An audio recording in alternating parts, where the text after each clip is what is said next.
So you're in a slump and you don't feel like running. That's why you've turned to me for some kind of advice. Well, I'm Jesse Funk, and on today's episode of Runner's High, I'm going to tell you exactly what to do when you're just not motivated to run anymore.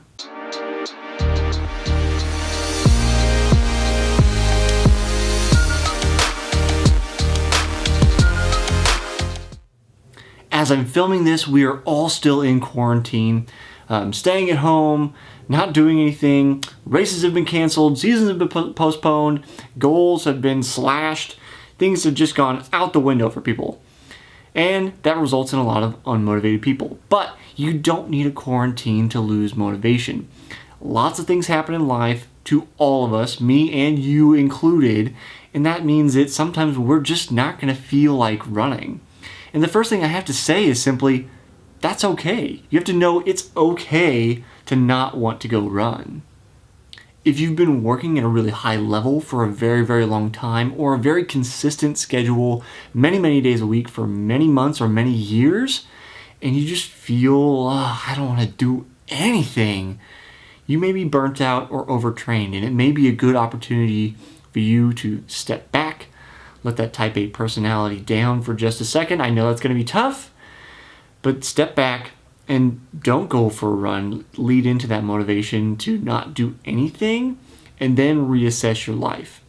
Now, if you are beginning a new program or you don't really work out that often and you're still unmotivated, I like to go back to what former pro triathlete Chris McCormick said in an interview I watched.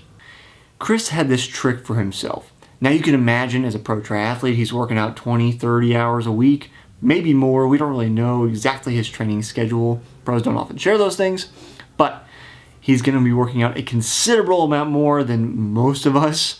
Probably you, definitely me. And so it takes a toll on the body. It takes a toll on the mind.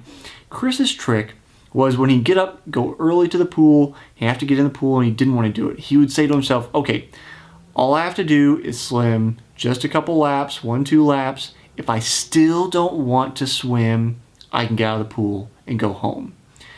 More often than not, what Chris found was that once he was swimming, he was fine. He was good to go. The same thing can apply to your run. Decide, hey, I'm just going to go out.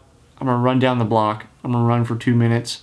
Whatever it is, something easy, something low commitment. And at the end of that, you still don't feel like running, it's probably a good sign to go home.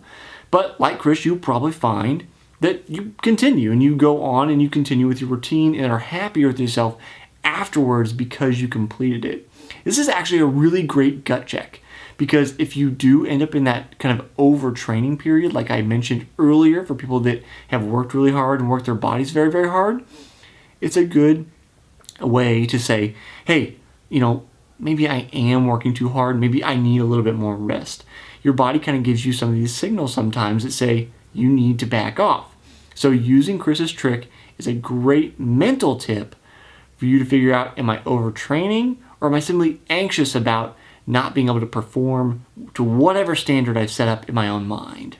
If you want a first-hand account of how this works, you actually need to go way back, episode 6 of the Smart Athlete podcast, when I interviewed Chris Douglas. He talks about, and his suggestion was, I get to decide at any given time how hard I want to work and how much I want to hurt. Keeping that in mind keeps you intact, both mentally and physically, knowing that I do get to decide. I'm in charge of my life. I'm in charge of this feeling, in charge of how hard I'm going. So know that you use Chris's trick, Chris McCormick's trick, and then you can use Chris Douglas's thought here about being in charge and knowing that if I'm going too hard, I can let go today, and that is okay. But if you happen to be unmotivated because of a lack of goals, like right now when everybody has no goals, no races coming up, so they don't have PRs to set and any of that kind of thing, you must remember that goals ultimately are all arbitrary. Now that sounds a little esoteric, and maybe it is, but if you think about it, all of the goals we set for ourselves are made up. All of them. Now, where do we come up with these distances? Okay, they kind of become standards over time through tradition, but there's nothing that says, okay, a 5K is perfect. Why don't we run a 6K, or why don't we run a 4K or a 4.6 or 5.3 or whatever it is? Those distances are ultimately arbitrary to a greater or lesser degree. So when you keep that in mind, you can say, okay, then I can make up an arbitrary goal that makes sense for me and chase after that.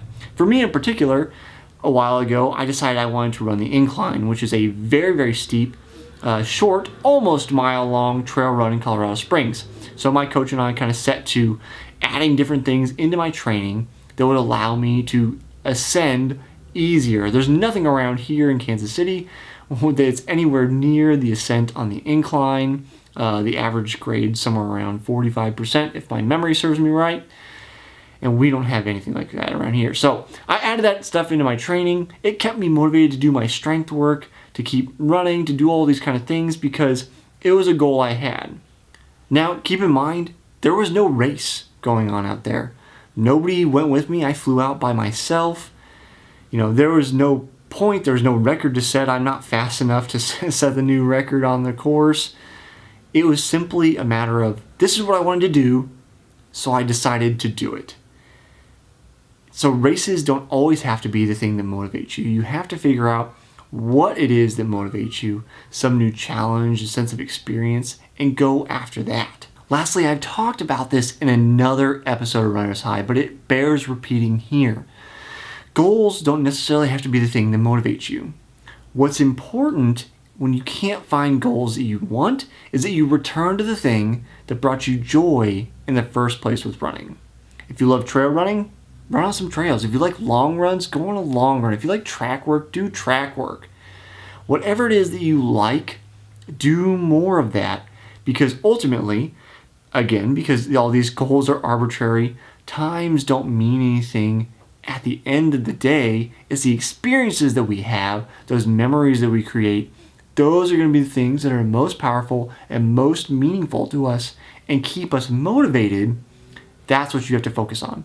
Find your joy, find your bliss, and that is where you will be able to get your motivation and stay consistent with your running. So, do you have any questions for me? Anything you want to know about running? Anything you're struggling with? Leave it in the comment below. I'd like to make a video just for you.